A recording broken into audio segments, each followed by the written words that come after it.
Namaste. Welcome to our continuing series, Evenings with Sraddhalu. Namaste. Namaste. Happy to be with all of you. We are happy to continue this series. Today, Raising and Educating the Children, Part 5. Our current theme has been for a while already, and we are still answering today some questions that we received from our viewers last time. And then we will continue with the phase of accelerated growth. You may post questions on this theme in our chat box, or as usual, you may send your questions beforehand at our email address, integralstudies.in@gmail.com. We have one question we received from Mahadevan. I vaguely recall some movements supporting co-rooming in the West, and one of the stated benefits was much lower SIDS. Can you provide some views on co-rooming versus babies sleeping in a separate room? Yes. Although we have touched upon these two themes separately, the full picture coming together will be helpful.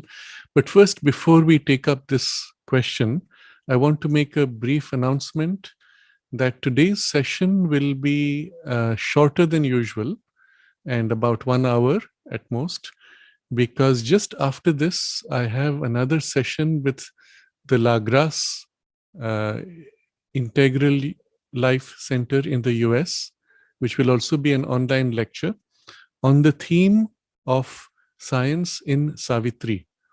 For those of you who would like to attend that after this is over, I will post the links on the chat box. So there are two ways you can join that. One is to go to the Facebook, where on Facebook you can just watch the video as it streams live. The other option is that you can register, which is a free registration, after which you will automatically get a link which takes you to the Zoom call, where you can be part of the Zoom call itself. I have posted both links on the chat box. For those of you who are watching this later, you will find the recording in the Facebook itself. It will stay on, but I will also put it on our YouTube channel, Integral Studies, subsequently, sometime within the next few weeks. So you will not miss anything. Coming back to the question itself from Mahadevan, he's linking two parts of our discussion. You will recall right at the beginning of this set of discussion on raising and educating children, we had spoken of the little babies being separated at birth or being made to sleep in a separate room in their own little crib, and how it affects the bonding and also the deeper psycho-spiritual nourishment which they might receive otherwise.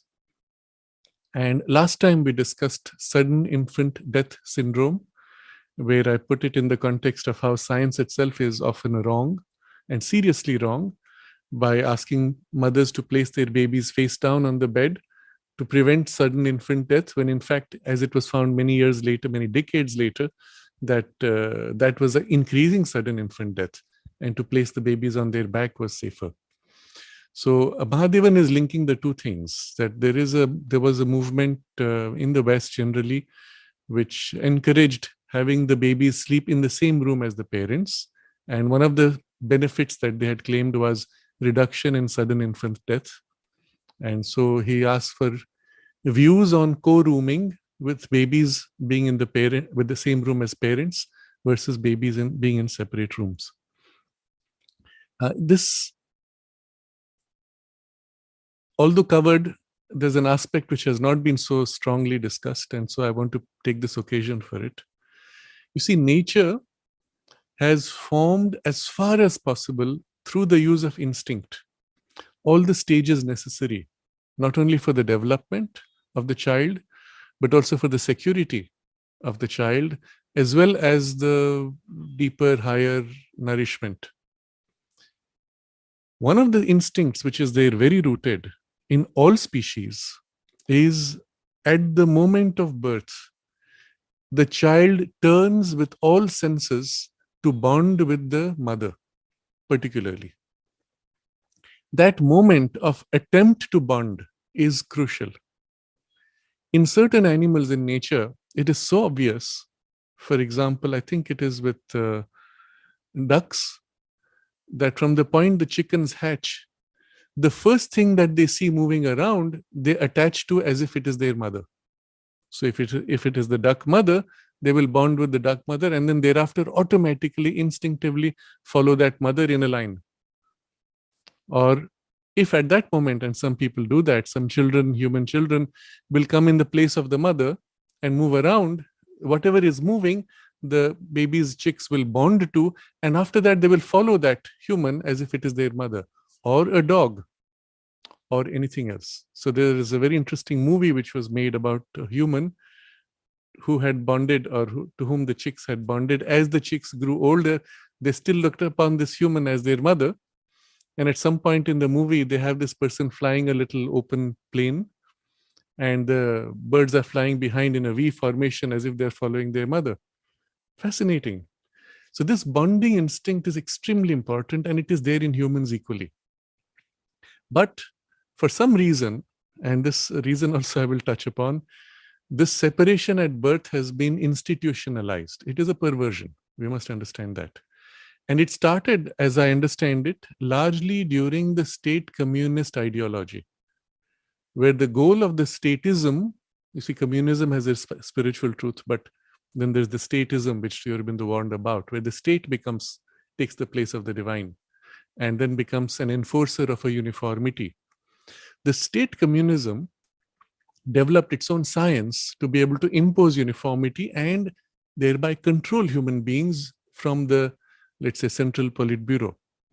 And the technology for controlling people, making them pliable, making them obedient, passive, and uniform was highly developed, particularly in the last century. And around the time of the Second World War, it was refined into a very advanced science of mass control and mass influence. So one of the things they found was that if you allow this bonding to family, it prevented the uniformity of the collective. So they wanted to break that. They wanted to break the individuality, both of the individual as well as the individuality of the family unit. And so you will see the last 100 years, very strong, organized, structured effort to break the family unit, to turn children against parents, parents against children, and so on. Some of this we had touched before. But you must understand, behind this is an ideology which actually considers that as harmful to the goal of this collectivism and uniformity of the mass of humanity. So that initial instinct, which is there very strong in the first few minutes, I will even say up to a few hours after birth, they want to keep the baby separate, and they keep it separate for 24 hours precisely to block this. And who do you bond to? There's nobody. So you bond to the air, so to say.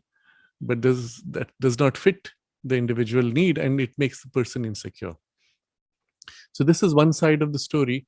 The second side is when you are in the same room with the parents. We have discussed this again in the early stage of our this part of the series. There is a mutual exchange of energy, of substance of consciousness, biophysical substance. What is the term nowadays that is the preferred use is the bioenergy, or biofield is the term. This subtle physical energy, including the ectoplasm, etc., which is actually transferred from the mother's body when she is nourishing the child, is continuously seeping from the time you hold the child to the child opening to receive and the mother giving, and so on. There's a continuous exchange and a bond which is like the extension of the physical umbilical. Where earlier the physical umbilical was the link for biological nourishment, this psychoenergetic umbilical now is very strong. It is literally on the whole body surface, is still supplying energy, which is why the mother feels what the child feels and the child feels the mother.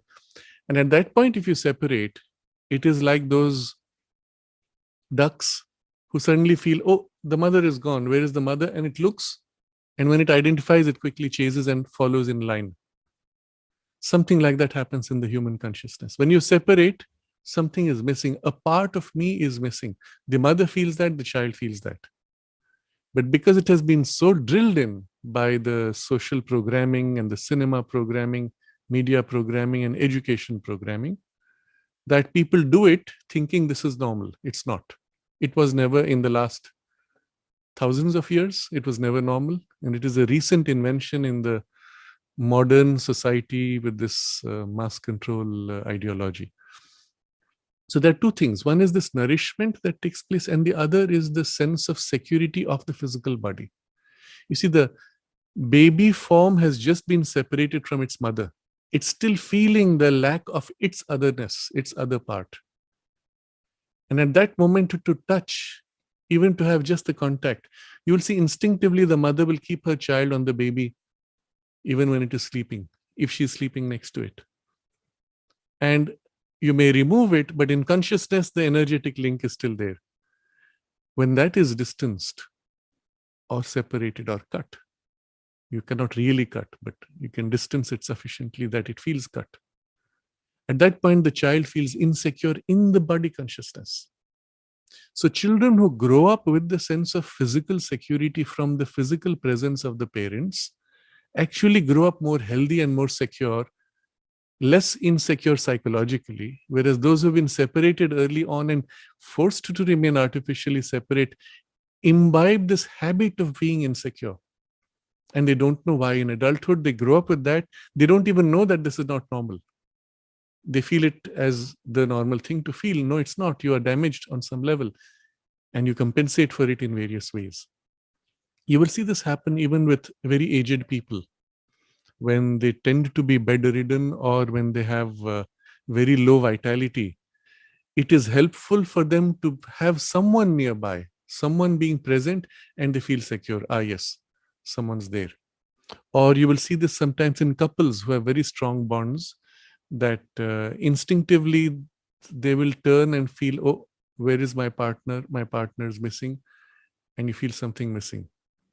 Of course, if the bond is there, otherwise you're relieved. You say, okay, thank God, now I'm alone. There's also a separate process of nature, which is to separate. Once this bond has been sufficiently developed, used, has served its purpose, the separation process begins, where automatically the mother feels the need to have her own time and the child feels the need to have his own time, and it starts happening. But when you've had enough, suddenly the habit of insecurity kicks in, the sense of a lack kicks in, and quickly the child comes running. If you observe these children playing in the, let's say, playground in some park, a child is playing very happily, lost in itself, occasionally will turn and watch its mother. Ah, she's there, no problem.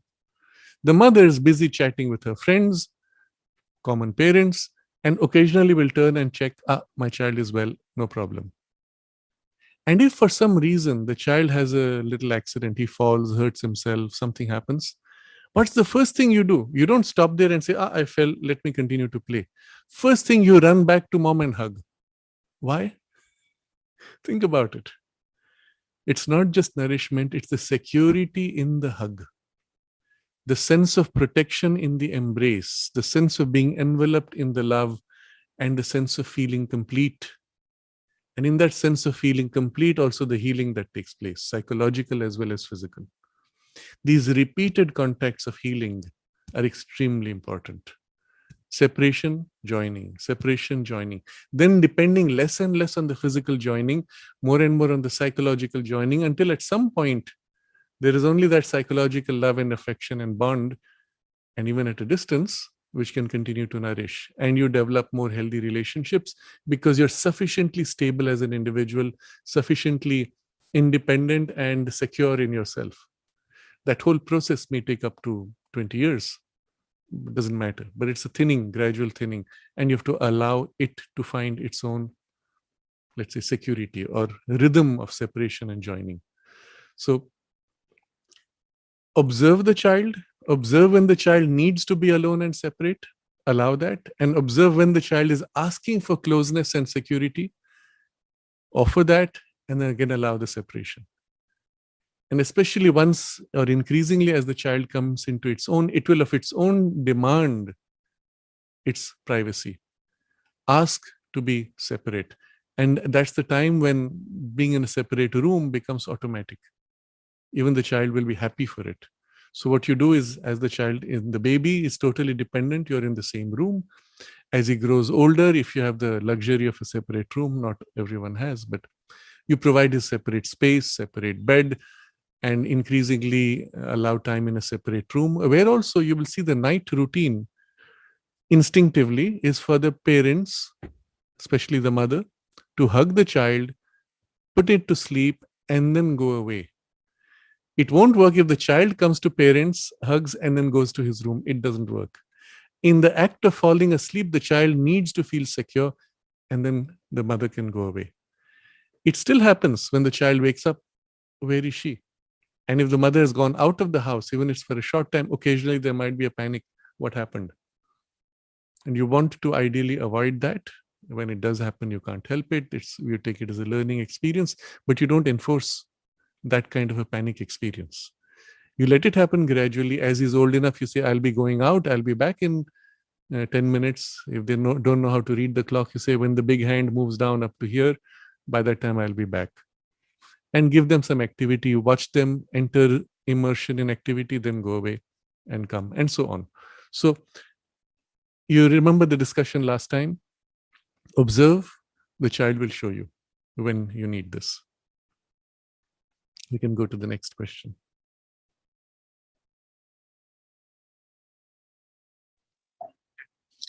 Maya is asking, I used to like games like guessing the color pen in a cloth bag or guessing number in someone's head. Can these games be helpful for a child's spiritual development or purely parapsychological? Okay. I think the audio broke a few times. So Maya asked if that she used to like games such as guessing the color of a pen in a closed bag or guessing numbers in someone's mind. So are games like this helpful for the child's spiritual development, or is it only parapsychological? I would say the two are connected. That the parapsychological sensitivity need not be powers, but sensitivity is really your first spiritual sensitivity. You sense things which are just behind the appearances. And that's an entry point to the deeper and higher. Sri Aurobindo points to this in describing the early formation of religions. You cannot help it. Everywhere in nature, in human beings, in animals, on any planet in the whole universe, there are moments when one feels deeper realities, underlying powers, presence in the working of nature. You're in a forest, you feel it. You feel, for example, when you're watched by an animal, you feel when there's a presence. And you know when there's danger or not. But if you can feel an animal, physical animal watching you, why can't you feel a disembodied being watching you? Because finally it's the same thing. Your experience is the same, practically. There's a very interesting example from a totally different field of military training, where they train sharpshooters. A job of a sharpshooter is precisely sharpshooting. So you have given these very specialized weapons that you can aim at a great distance, sometimes up to a kilometer away, and very precisely made machined bullets are designed, etc. You have to calculate the wind speed and then be able to hit a target precisely at a great distance. Of course, to different distances with different accuracy. But a sharpshooter supposedly can do extraordinary things. One of the aspects of their training when they have to hit a human target is, not so nice to discuss, but when you aim at a person like this, the whole focus of the aim is also focus of the mind. There's a buildup of attention in the mind. Inevitably, at the moment that you pull the trigger, the person will move and probably turn in the direction of the sharpshooter. Inevitably, it happens. Why? Because all of us sense it. We sense when someone is watching us, staring intently or looking or strongly, energetically somehow targeting you. In a crowd, you'll just feel it. And instinctively, you'll turn. So one of our teachers did that in school. We were on the first floor, so the teacher brought us to the ledge and pointed to people who were on the ground floor and said, okay, pick one target and let's all stare at that person. Inevitably, within 10 seconds, the person would turn and look up. It's that simple. It's already there in us. And so for the sharpshooter, one of the training aspects is not to think of that person while you're concentrating in the aim. Interesting. So that you do not trigger that response. In a sense, you become invisible in consciousness, even though you're aiming. You blur out your focus, that one-pointed link to the person, and so on. There's also an interesting angle to this. If somebody aims at you through a telephoto lens of a camera, it's no different from sharpshooter aiming at you with a gun's telephoto lens, isn't it? In consciousness terms, you're aiming concentrated, a beam of connection, and then you're pushing a trigger. In one case, you take a photo. In another case, you release a bullet. But psychologically, the experience is pretty much the same. Maybe the emotional distress is different. So for somebody who's being photographed equally, there is this thing, and instinctively one senses. So just pointing this out as an interesting example of the sensitivity. My point is the sensitivity is to be developed, is to be encouraged, because it is finally sensitivity to deeper and higher things, realities. And Sri Aurobindo points to this as the beginning of religion. Because you sense underlying presence, you sense that the presence has an intention and even a power to influence circumstances. In the forest, it's in nature, it's obvious. And what do you do then? Obviously, you have a reverence or a respect, especially if it's a powerful presence felt. And this is how you will find in all grassroots religions or traditions. They will have a mountain which is sacred, or a tree that is sacred, or some volcano, or something, lake sometimes, where they will say there's a being. They will name it, they will describe it. They'll have people who can interact with it. Not all mountains, not all lakes, not all trees, some. Why? Well, they experienced it. Now, this is there in all primitive societies because the intellect has not developed enough to be able to cut you off from these deeper realities. So this is to say, if our intellect is set aside, we all have this sensitivity. The intellect developing, we cut through these sensitivities or you suppress them and turn to something else. And then after you've suppressed all this, you try to re-engage with a deeper sensitivity, probably from an intuitive zone, but having lost something in the process.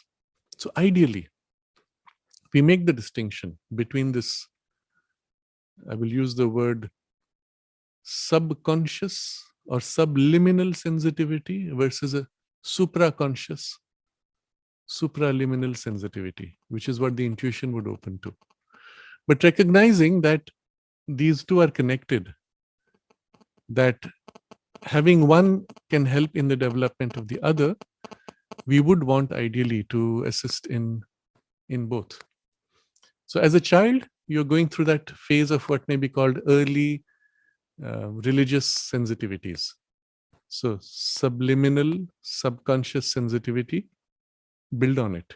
Don't stop there. Don't reduce it to just an occult or parapsychological opening.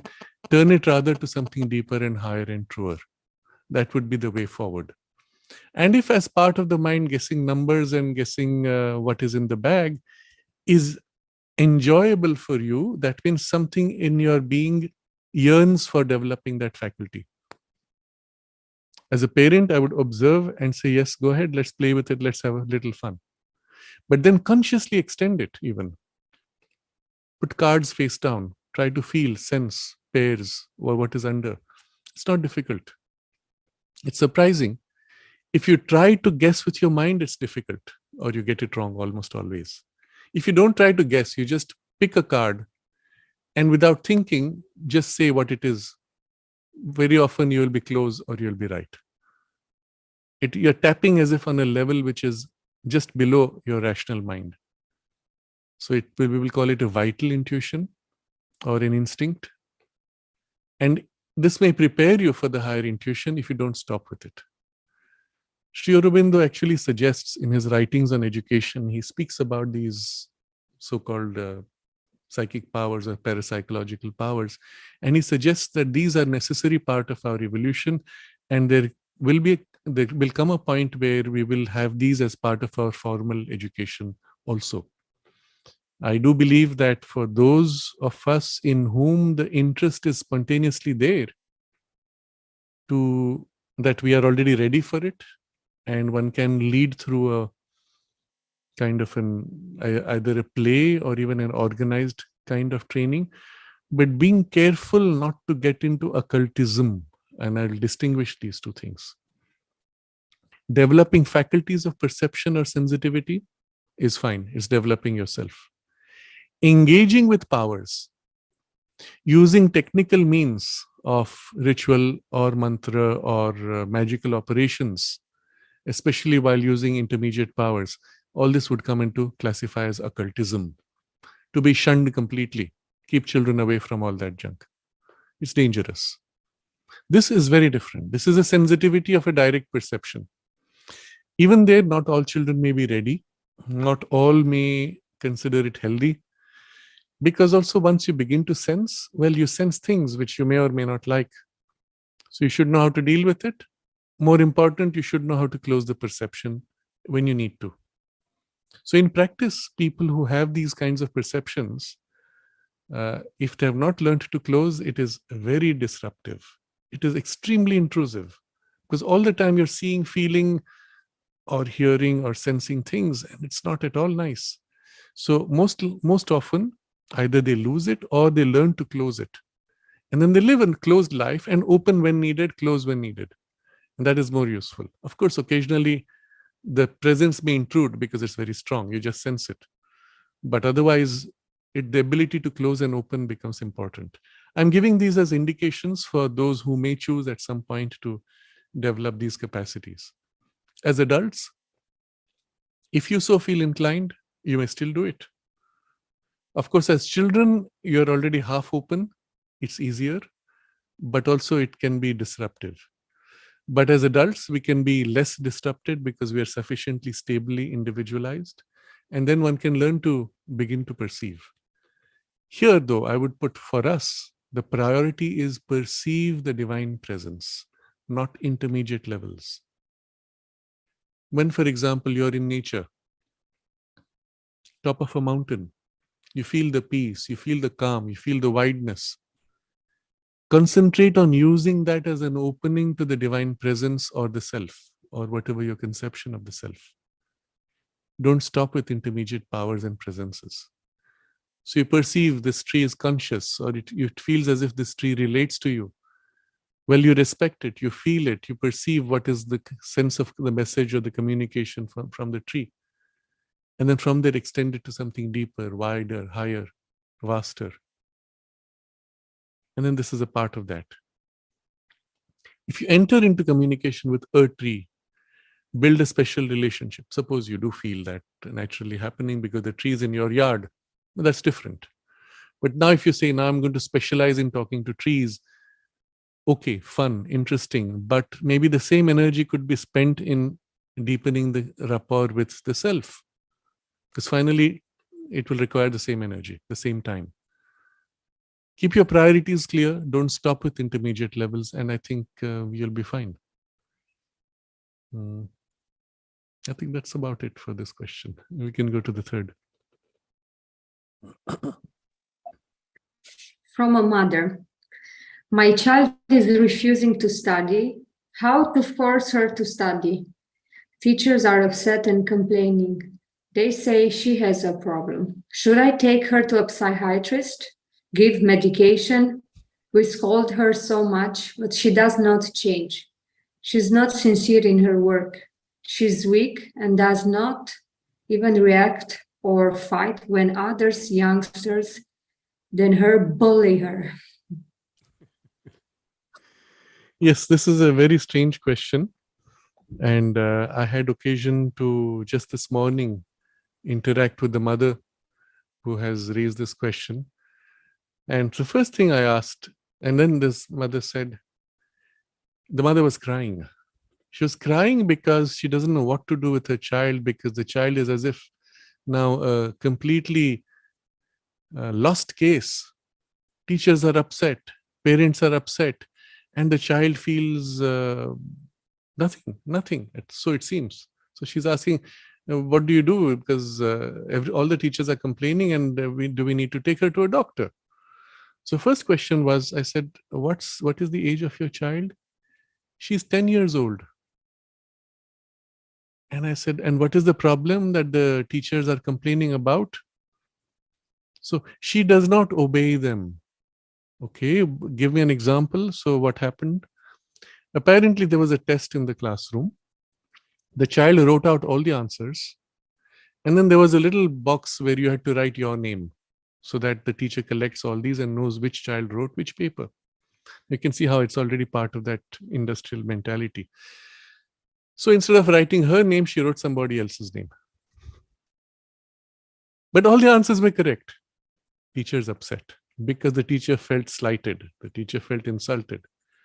And I said to the mother, do you know why she did that? Because she does not like that teacher. And immediately the mother said, yes, you're right. She hates that teacher. I said, do you realize why she's doing it? So I'm cutting short some of the elements of the conversation, but you see what is happening here in the child? She has just completed with all the correct answers. She doesn't have a problem there. But to put her name on a paper which is going to go to this very nasty teacher, she feels not comfortable at all. So she would rather put somebody else's name that will come in contact with this nasty teacher than sully her consciousness and her name, which might go into the teacher's hands. It's all instinctive. It's not thought out. She's feeling uncomfortable about exposing herself and she's holding back. So what is the problem? I asked. No, she wants to play. She does not want to study. That was the next complaint of the mother. I said, but 10 years old is the time when you should be playing and not be studying all the time. But the work of the course is so much. You cannot play. There is no time to play. She has to study all the time. I said, I'm sorry, this is an extremely perverse education that does not allow a 10-year-old child to play. And you have to allow the child to be free and to be able to play. And what is your role? Instead of you driving the child into torture, you should be giving the child the support and the nourishment and the love. While the teachers may torture, you should be the source of love. She said, yes, but what can I do? I want the child. This is her. She used a very interesting phrase. She said, this is her final exams. I said, excuse me, what is final exam? She said, final exam. I said, 10-year-old, how can a 10-year-old have a final exam?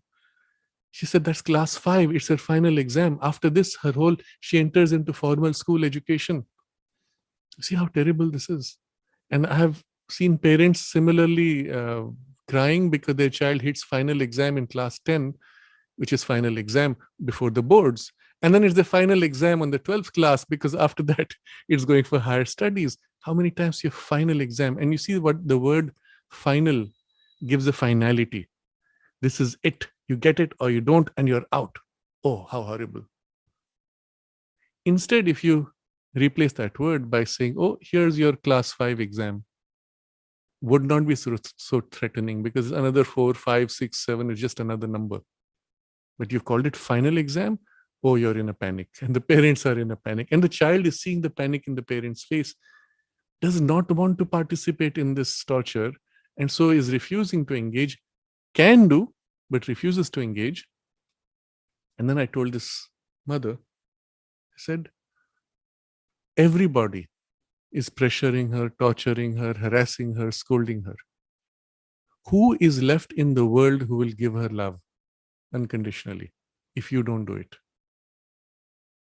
As a mother, it's your first responsibility because you're the only person in the whole world that the child can turn to for love and for unconditional acceptance. at least at that age.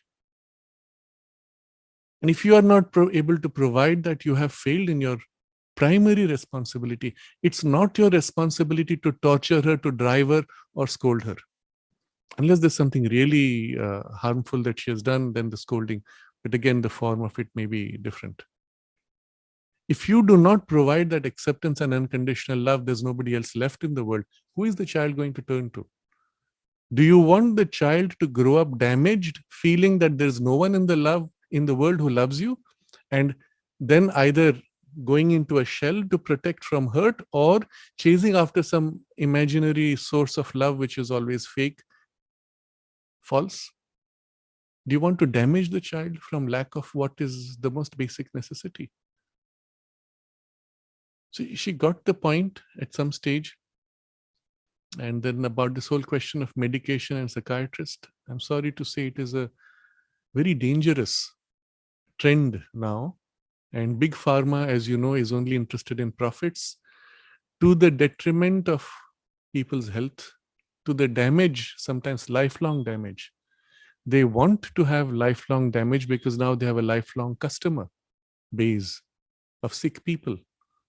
So if you see, even with diabetes, the norms for diabetes 30 years ago used to be a certain sugar level. 20 years ago, that level was raised. Now they say, yeah, you're pre-diabetic, but you're not yet diabetic. So it's okay, continue your lifestyle, mess up your body. When you get diabetic, we'll give you the medicine. By the time you reach this much higher level of sugar, already the damage is so great, reversing is difficult. At which point they have you for life taking medicines. So and they have redefined, 3 times it's happened that they have redefined the levels of sugar of what is called normal or acceptable or even diabetic. So I know somebody who has 150 fasting sugar, and the doctor said, oh, this is not a problem for your age, it's okay, and we will give you medicines, don't worry. When going back, 120 was considered to be, oh, you have a serious problem, you're diabetic already. So big pharma wants to push medicines, and they have now brought this culture that if a child has a behavioral problem, you need to give medicines. And so the mother asked them, does she have ADHD? Can we do a test? Can we treat her for ADHD? I said, I'm sorry, she does not have ADHD. She's just a normal child who's having normal problems from being harassed and tortured by the school system and the examination system, and you not giving her the love that she needs. Okay, I think the point was sufficiently made. But then I had this very strange thing. She said, she is not sincere in her work. I said, what do you mean she's not sincere? She's not studying. She's not sincere. I said, what were you at her age? So the mother laughs and she says, no, I was very relaxed. I had no such pressures. I was very happy. Nobody was bothering me. But today it's different. She has to be sincere in her work. I said, were you sincere? She says, yes, I used to do everything. I was so sincere. I used to do everything the teacher asked. She's not doing. I said, that's not sincerity. That is obedience. You were obedient and you want her to be obedient. But that is not sincerity. What is sincerity? In this case, this child is feeling hurt, is feeling that this discomfort with the teacher or with the activity that is being done, and she's being sincere to her discomfort. She's actually sincere. Instead of being pretentious and trying to please teachers or parents and being obedient, she's sincere to what she feels to be uncomfortable or even wrong. So I think this was an important point. Unfortunately, especially with parents who have got a bit of a spiritual vocabulary, the vocabulary is warped to fit patterns which I've had so many parents in the last few years saying, my child is not sincere. What do you mean? Not doing the work, not doing the homework, not obeying. It has nothing to do with sincerity. In fact, it is a warping of the word sincere, and the child will learn to hate that word. Do not misuse this word. Use it correctly. Recognize what you're demanding is obedience. Conformity is what you're asking. Finally, the mother had this last criticism, worry. She's so weak. She does not react when people bully her. Even a 3-year-old child is bullying her and she keeps quiet and doesn't say anything. I said, your child is so sensitive. She's naturally so loving. You want her to hit back. You want her to bully others. No, she is very sweet and very loving and she's so sensitive and kind. But how will she survive in the world? That is a mother's worry. I said, at this age of 10, if you start asking, how will my child survive in the world in a grown-up body? Will you have the child start doing physical exercises to grow muscles like an adult at the age of 10? The same thing applies psychologically. I said, your first priority now is to protect this sensitivity. You're fortunate your child is still sensitive and kind and loving, even to those who criticize and bully her. Protect this. And this is something very close of the psychic influence within the child.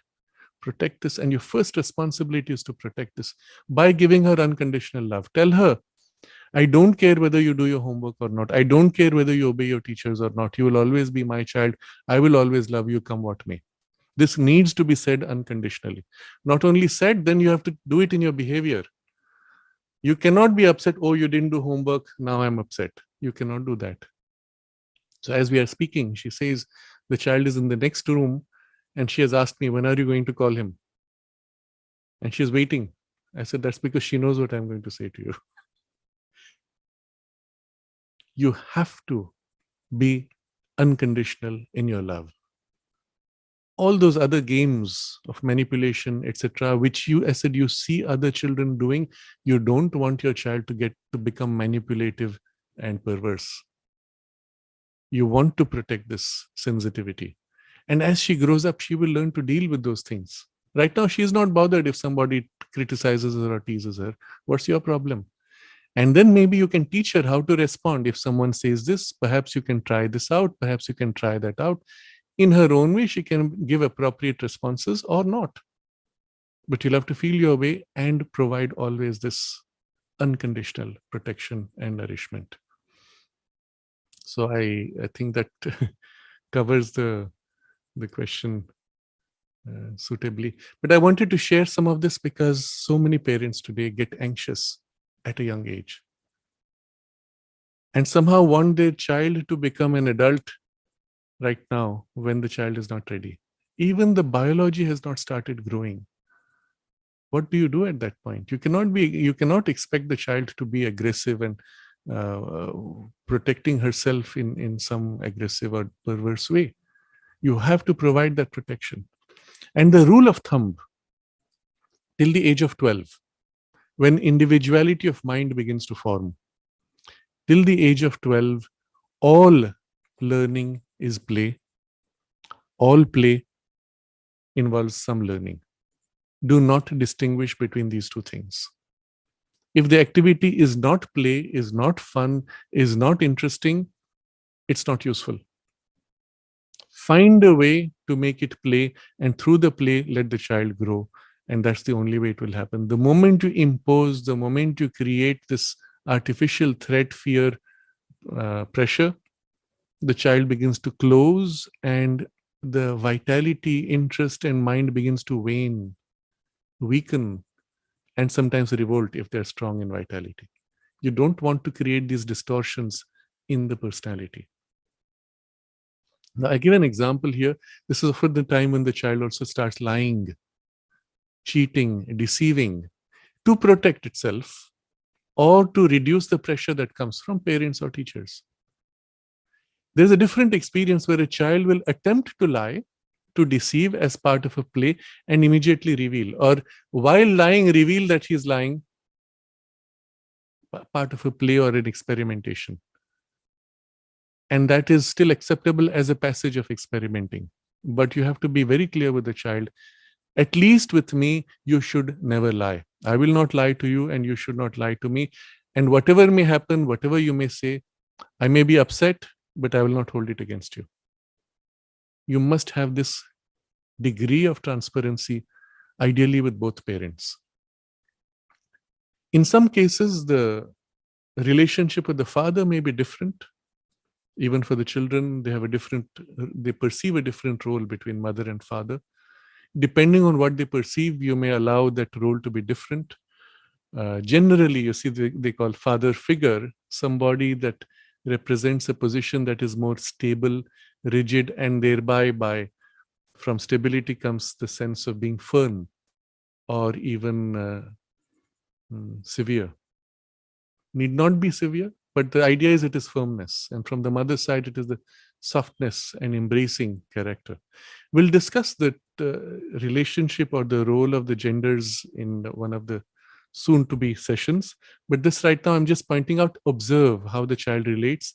And then as parents, play the role that is helpful for the child's nourishment.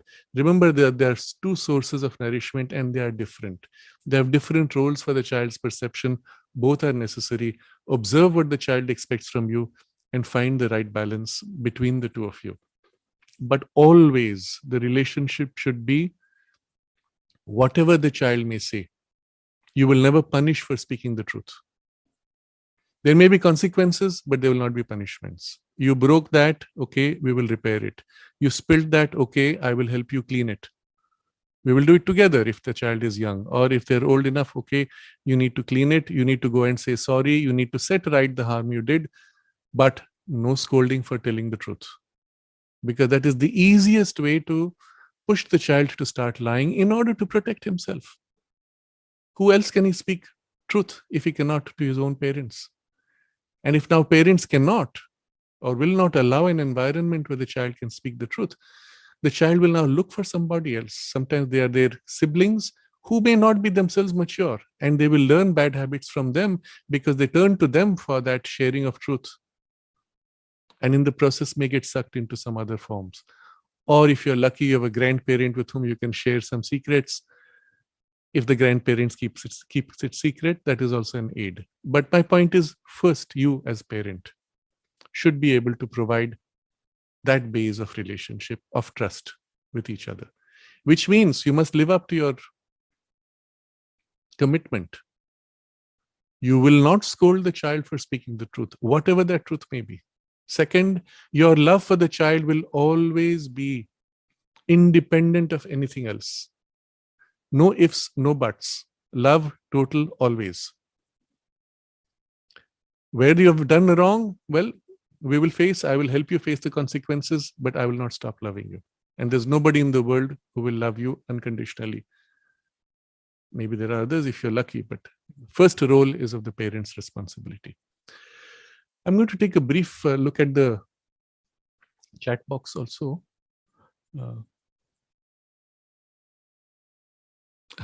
So Danny is asking in French if you can have something on Zoom.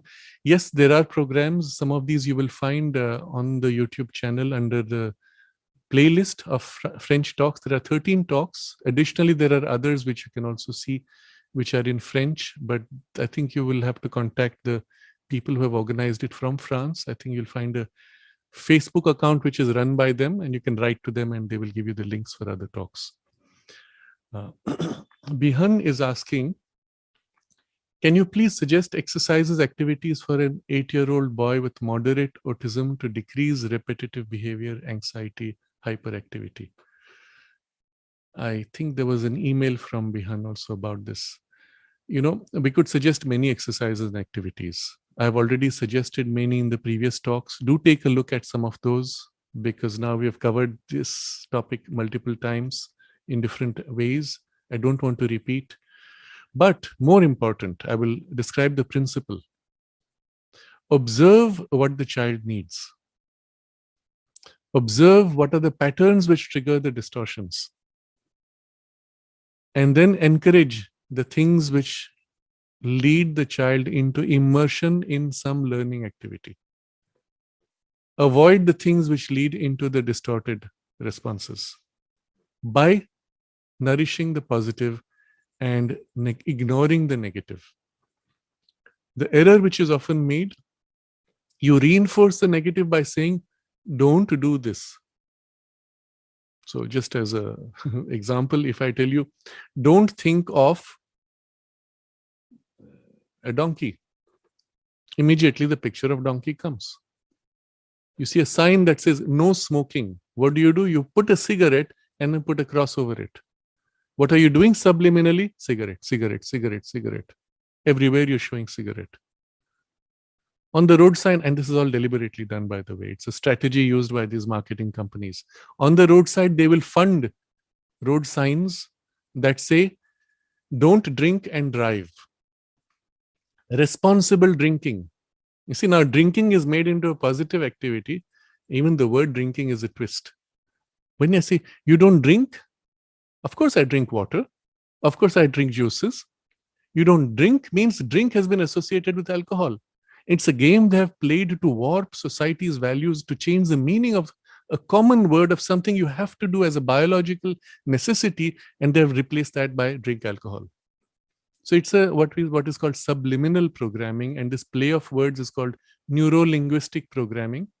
By playing with the language and triggering associations in the mind, you're literally programming you to think of alcohol and smoking as normal.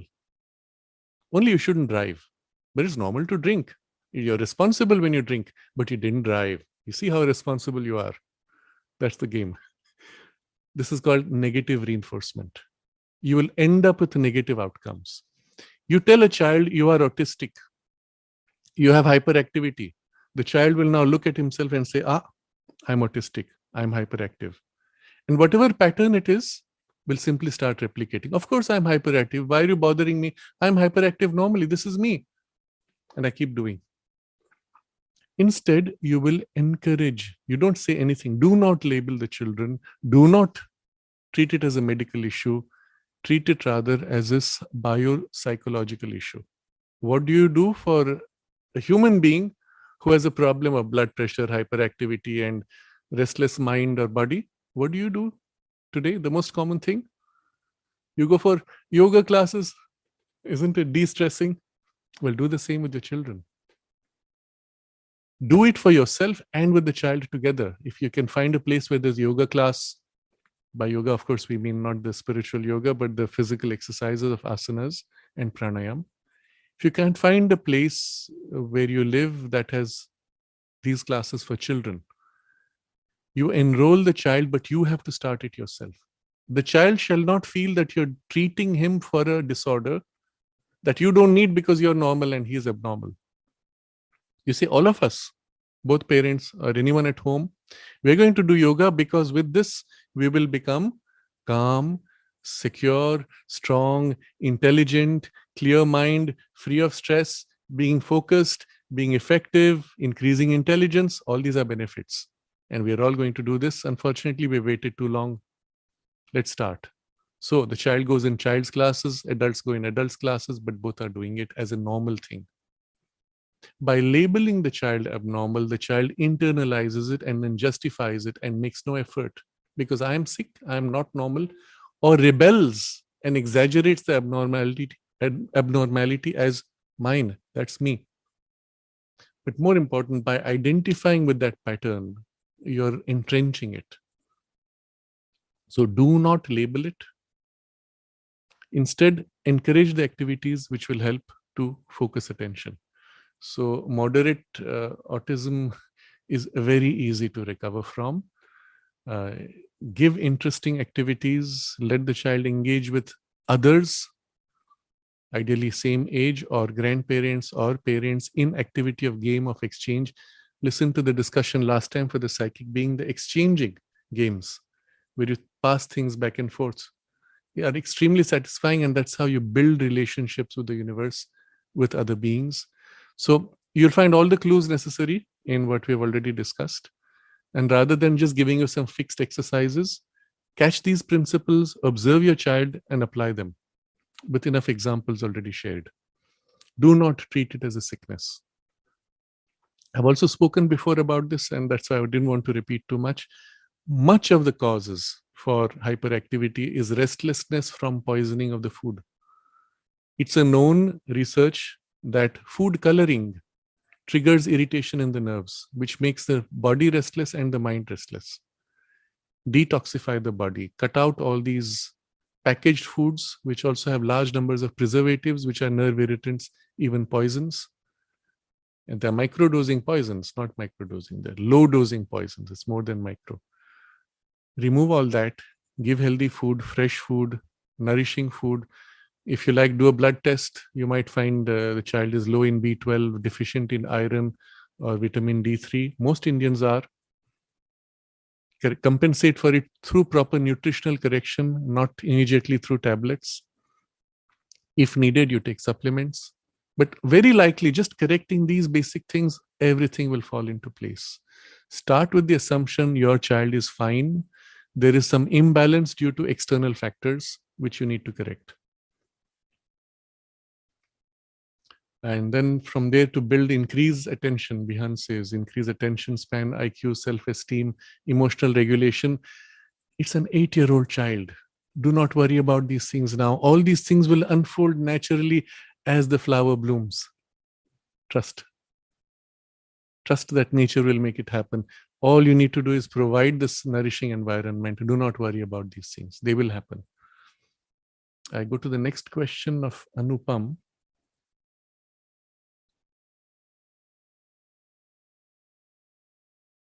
Okay, he says, every time when intuition flows, immediately the intellect chases after and loses the flow. And if this problem persists, how can I teach my child about intuition? Your child may not have the same problem. Don't assume he will have the same.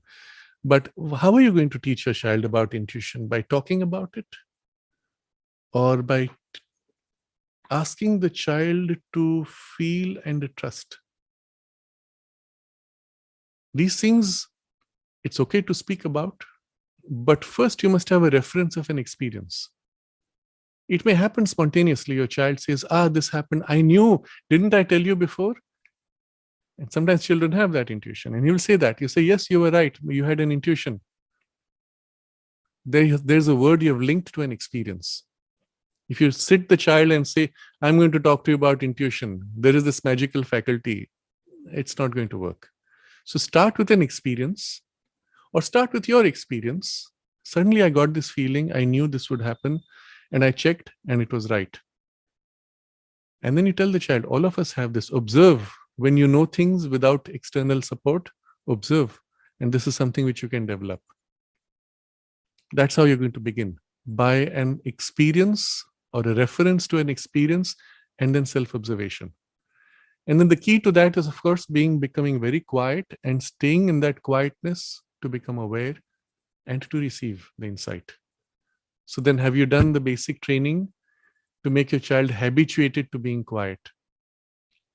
This is something which I want to discuss a little more maybe next time, that you have to have early exposure to being still, quiet. I will avoid the word meditative, but at least in the presence or atmosphere which is conducive to deeper introversion and presence of the sacred. And being habituated to that and being used to staying in a quietly receptive and open state, becoming conscious of the presence and staying with it, all this should be inculcated from very, very early childhood without using names. It should just be a familiar state.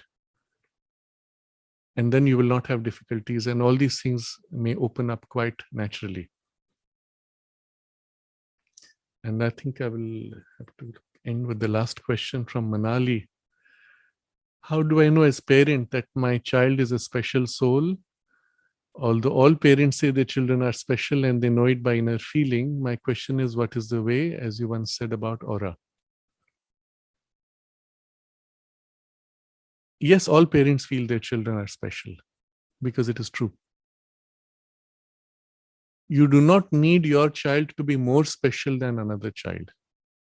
Yes, we do use this phrase, special soul, and I will come to that shortly. But first recognize, for you, your child is the most special child, or at least should be. And for the child, you are the most special mother or father or grandparent, isn't it? Or should be. And if you're not, then you've missed something. So don't make the mistake of saying, just because every parent feels their child is special, I shouldn't claim that. Okay, don't claim it. But if you feel it, that is your deepest intuition. My child is my most precious, special one.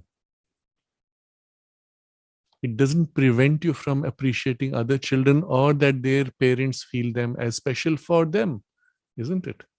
In a sense, as a mother, you are replicating in a narrow, ego-based individuality the spiritual truth of the Divine Mother, embracing all beings as her children equally.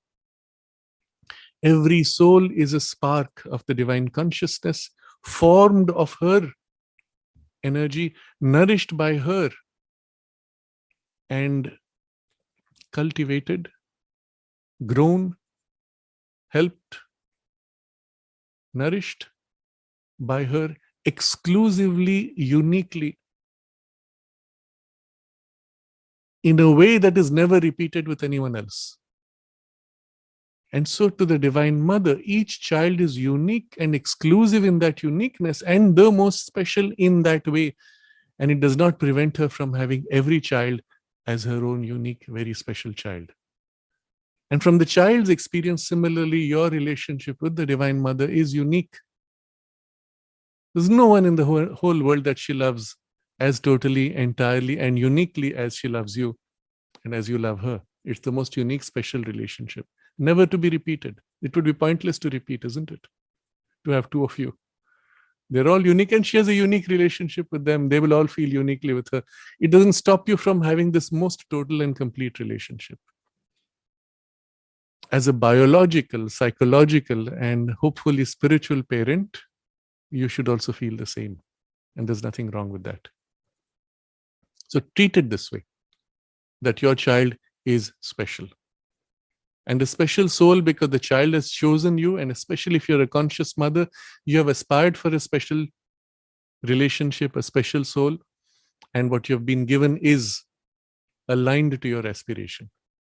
As a gift by the Divine Mother who put the child in your womb. So now this phrase, special soul, we use it in a loose way. So this child is a special soul to mean that the child is unusually conscious or unusually mature, unusually developed compared to most others. How do you perceive that? Well, you perceive it. You just notice, oh, this child is unusually conscious. That's it. For that age. What it means in the long run, it may mean nothing. Because here's a potential, and the potential may be lost along the way or covered up so totally that the child spends the rest of his life lost. That also happens. So earlier I used to give a lot of importance. Oh, what a wonderful thing. But in time, I saw it doesn't work out. Sometimes they totally lose their way, totally get covered up. And maybe eventually the psychic being will break through. We've discussed this many times, so I don't repeat. But in itself, it means nothing if there has not been the development of that which is a potential. So anything which you perceive as special, unusually conscious, unusually awake, unusual aspiration, here's a potential. And as a parent, it's your responsibility to do what you can to nurture, nourish, protect. In the way we've already discussed with the earlier question, you are the only person that the child can turn to for unconditional love, affection, and trust. Can you live up to that and not lose your temper? Even if you're upset, you can say, I'm very upset to hear this, but it does not stop me from giving you the love. This you must be able to cultivate in yourself. Then you will be able to perhaps nourish the special potential, and always assign this word with the word special. It's a potential.